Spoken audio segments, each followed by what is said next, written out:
Bom dia na graça e na paz do Senhor Jesus, povo de Deus. Cá estamos para continuar a leitura da Bíblia, hoje lendo 1 Crônicas, capítulo 10. Um capítulo triste, mas necessário ler e fazer uma aplicação ao final. Diz-nos assim a palavra de Deus: e aconteceu que em combate com os filisteus, os israelitas foram postos em fuga, e muitos caíram mortos no monte Gilboa. Depois de todas as genealogias do capítulo 1 até o capítulo 9, que trazia que o objetivo principal era ligar Davi a Adão, passando por Abraão, né? E agora a última parte dessa ligação vindo de Adão para cá é essa parte que nós vamos ler agora. Que diz: e aconteceu que em combate com os filisteus, os israelitas foram postos em fuga e muitos caíram mortos no monte Gilboa. Os filisteus perseguiram Saul e seus filhos e mataram Jonatas, Abinadab e Malquissua, filhos de Saul. Que coisa!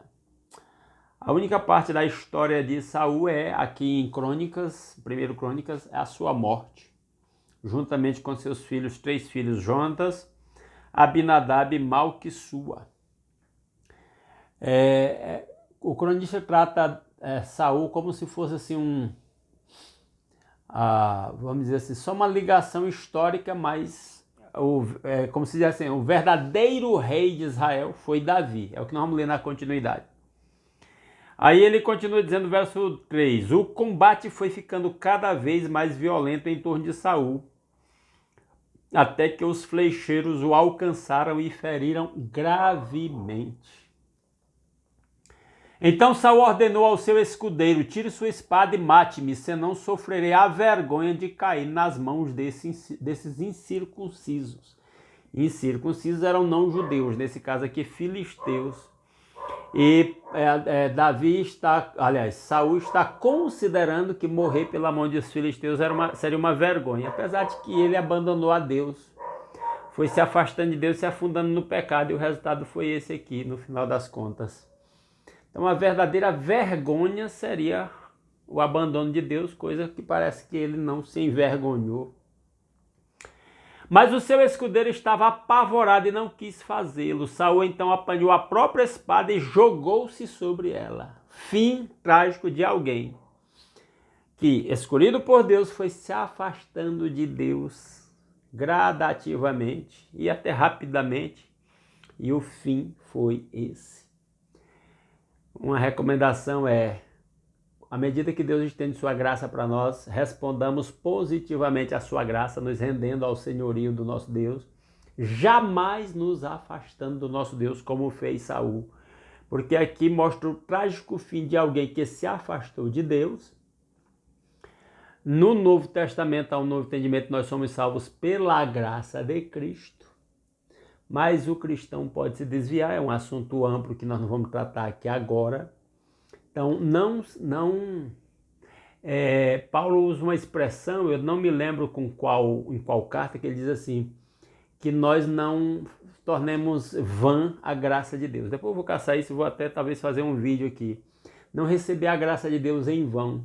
Cuidado, irmãos, tem muito cristão que poderia ser uma bênção de Deus, no reino de Deus, e não é, porque tomam a graça de Deus em vão. E ele continua dizendo, versículo 5: quando o escudeiro viu que Saul estava morto, jogou-se também sobre a sua espada e morreu. Dessa maneira, Saul e seus 3 filhos, e assim toda a descendência real, morreram. Dessa maneira, Saul e seus 3 filhos morreram, e assim toda a descendência real morreram. Quando os israelitas que habitavam no vale viram que o exército tinha fugido e que Saul e seus filhos estavam mortos, fugiram, abandonando suas cidades. Depois os filisteus foram ocupá-las. Os filisteus dominaram Israel aí no momento da fuga, várias cidades de Israel no momento da morte de Saul e da fuga do exército e da morte de muitos soldados, com certeza. No dia seguinte, quando os filisteus foram saquear os mortos, encontraram Saul e seus filhos caídos no monte Gilboa.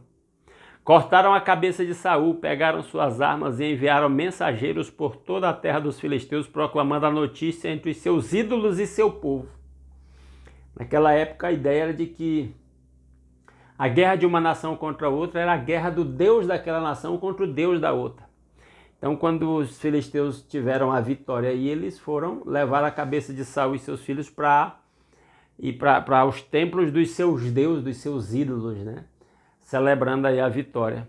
Expuseram suas armas num dos templos dos seus deuses e penduraram sua cabeça no templo de Dagon. Vergonha, humilhação para o povo de Israel ter a cabeça do seu rei pendurado num templo de ídolos. Sendo que, detalhe, Saul foi se afastando de Deus. É como se dissesse, o destino de quem se afasta de Deus. 11. Quando os habitantes de Jabes de Gileade ficaram sabendo o que os filisteus haviam feito com Saul, os mais corajosos dentre eles foram e apanharam os corpos de Saul e de seus filhos e os levaram a Jabes. Lá sepultaram seus ossos sob a grande árvore e jejuaram por 7 dias. Então teve esses moradores de Jabes de Gileade que fizeram isso com os corpos de Saul e seus filhos. Verso 13. Saul morreu dessa forma porque foi infiel ao Senhor. É uma lição para nós. Busquemos, não abusemos da graça de Deus. Sejamos fiéis ao Senhor. Deus espera a nossa fidelidade. Que nós possamos no último dia, no nosso encontro com Cristo, Ele possa nos dizer: bem está, servo bom e fiel. Sobre o pouco foste fiel, sobre o muito te colocarei. O Senhor quer a nossa fidelidade a Ele. Davi não foi fiel a Deus. Não foi obediente à palavra do Senhor. Obedeça à palavra do Senhor, irmão. E chegou a consultar uma médium em busca de orientação em vez de consultar o Senhor. Por isso o Senhor o entregou à morte e deu o reino a Davi, filho de Jessé. Então, a narrativa em 1 Crônicas, a narração da morte de Saul, é só para mostrar a vergonha de alguém que não obedeceu a Deus e passar para a história de Davi, que a Bíblia chama de um homem segundo o coração de Deus, que fez a vontade de Deus. Então aqui a gente vai continuar do capítulo 11 em diante, lendo a história de Davi, do reino de Davi, né? E vamos ver várias coisas aqui sobre a vida e obra do homem segundo o coração de Deus, o rei Davi.